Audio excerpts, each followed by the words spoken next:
तो Avengers end game के बाद जब हमें लगा कि अब तो ये किस्सा ही खत्म है, तभी मार्वल जीसस की तरह एंट्री हुआ फेज 5 का, जहाँ पे कुछ फेलियर्स, कुछ सुपर हिट्स और अब सब मिला के एक कमबैक। अब तुम्हारा कब होगा?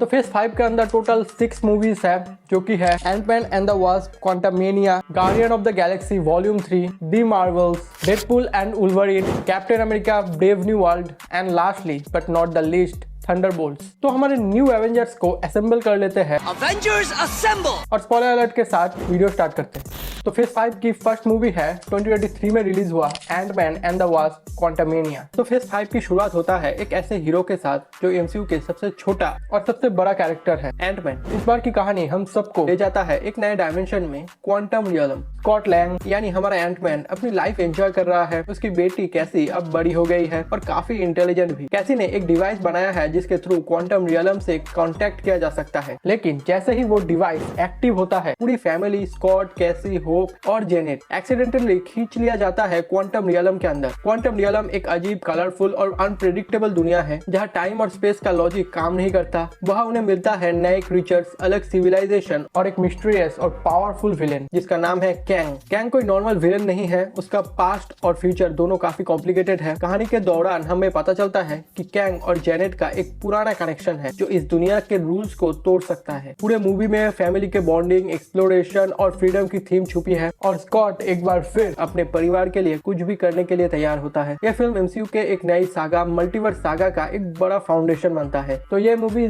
जरूर देखनी चाहिए।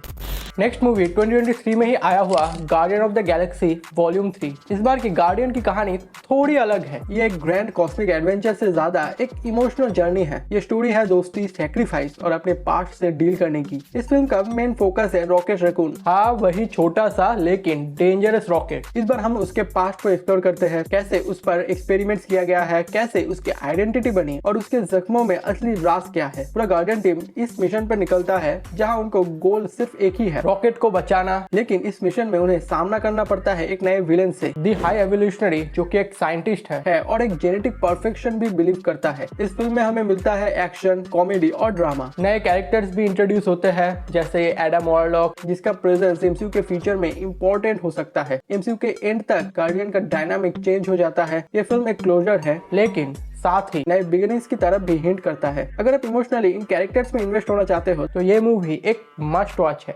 अगेन 2023 में आया हुआ दी मार्वल्स, जिसमें कैप्टन मार्वल, मोनिका रेवेन्यू और मिस मार्वल तीनों मिलके एक टीम बनाते हैं, लेकिन एक ट्विस्ट के साथ। जब भी इनमें से कोई अपनी पावर्स यूज करता है तो तीनों की जगह स्विच हो जाती है। यानी कैप्टन मार्वल स्पेस में लड़ रही है और अचानक से कमला खान उसकी जगह आ जाता है और कैप्टन मार्वल एक घर में लैंड हो जाती है। कंफ्यूजिंग बिल्कुल। इस फिल्म में हमें देखने मिलता है स्पेस एडवेंचर, फैमिली ड्रामा और 3 अलग अलग हीरोज एक ही टीम कैसे बन सकते हैं। कमला खान, जिसके ऊपर एक डिज्नी प्लस सीरीज भी आई थी, मोनिका रेम्ब्यू का कैरेक्टर और ज्यादा पावरफुल दिखाता है, लेकिन उसके पावर्स का ओरिजिन और कंट्रोल काफी मिस्टीरियस है। एक नए क्री विलेन का एंट्री भी होता है जिसका गोल यूनिवर्स को बैलेंस करना है, लेकिन अपने ही तरीके से। उसका कॉन्फ्लिक्ट इन तीनों हीरोज को एक साथ और इकट्ठा ले आते हैं। फिल्म का पेस मुझे फास्ट लगा, लेकिन विजुअल सही है। बाकी in my opinion you can skip the movie. MCU के साथ कुछ ज़्यादा कनेक्शन नहीं है और मूवी की कुछ खास नहीं है।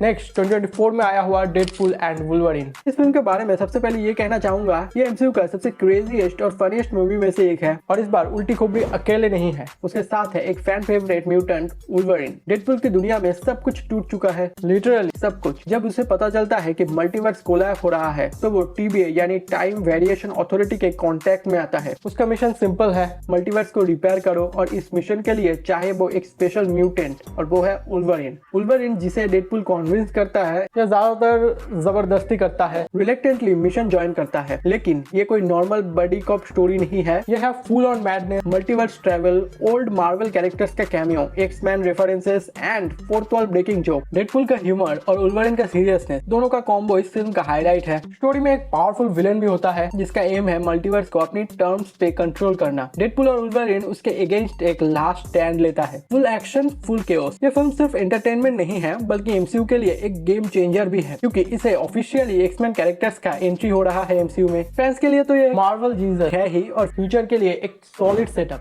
देन 2025 में आता है captain America Brave New world. अब बात आता है एक नए कैप्टन की, सैम विल्सन, जो फैल्कन से अब बन चुका है कैप्टन अमेरिका का नया प्रोटेक्टर। ये फिल्म एक सुपर हीरो स्टोरी के साथ साथ एक पॉलिटिकल और सोशल थीम्स पे भी एक्सप्लोर करता है। सैम अब कैप्टन अमेरिका का सूट पहने हुए है, लेकिन दुनिया उसे कैप्टन मानती है या नहीं, ये सवाल पूरे फिल्म में चलता है। कहानी के बैकग्राउंड में ही एक ग्लोबल टेंशन है, जहाँ गवर्नमेंट, सीक्रेट एजेंसीज और अंडरग्राउंड फोर्सेस सब कुछ कंट्रोल करना चाहते हैं। एक पुराने विलेन का कमबैक होता है जिसे हम पहले इनक्रेडिबल हल्क में देख चुके हैं, द लीडर। ये एक मास्टरमाइंड है जिसका प्लान है सोसाइटी को मैनिपुलेट करना। सैम के साथ है एक स्ट्रॉन्ग टीम इंक्लूडिंग जोगन टोरेक्स, नया फैल्कन और कुछ और एलाइज जो पुराने फिल्म्स में भी फैमिलियर है, लेकिन चैलेंजेस का भी पर्सनल भी है। लेगेसी, रेस और लीडरशिप के इश्यूज को यह फिल्म डीप लेवल पे टच करती है। पूरे फिल्म में कैप्टन अमेरिका का नया वर्जन डिफाइन होता है। बाकी फिल्म मुझे कुछ खास पसंद नहीं आया, तुम्हारी मर्जी।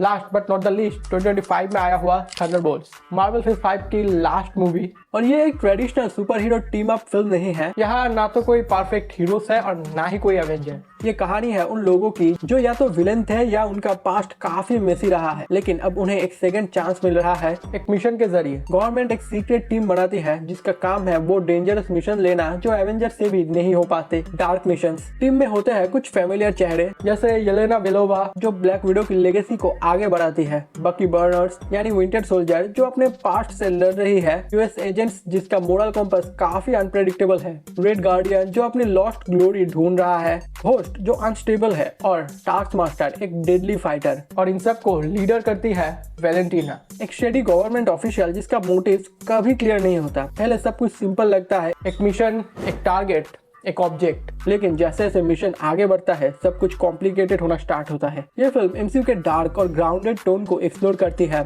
इसमें फ्लैशी सुपर हीरोज नहीं बल्कि मोरली कॉम्प्लेक्स डिसीजंस होते हैं। हर कैरेक्टर फ्लॉइड है। थंडरबोल्ट्स एक तरह का एक्सपेरिमेंट है जहां विलेन को चांस मिलता है हीरो बनने का, और उस एस्टेरिस्क का मतलब फिल्म के एंड तक क्लियर हो जाता है कि इस टीम का रोल एमसीयू के फ्यूचर में बहुत बड़ा रोल हो सकता है। शायद ये नए जमाने का एवेंजर्स है, बस थोड़ा डार्क है।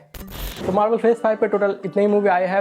6 तो अभी स्टार्ट हुआ है, कुछ आ रहा है, कुछ आएगा। तो अगर तुमने इन सब मूवी देख लिया तो तुम्हारा कौन सा फेवरेट है तो मुझे वो बता देना, और बाकी नेक्स्ट कौन सा वीडियो आए वो भी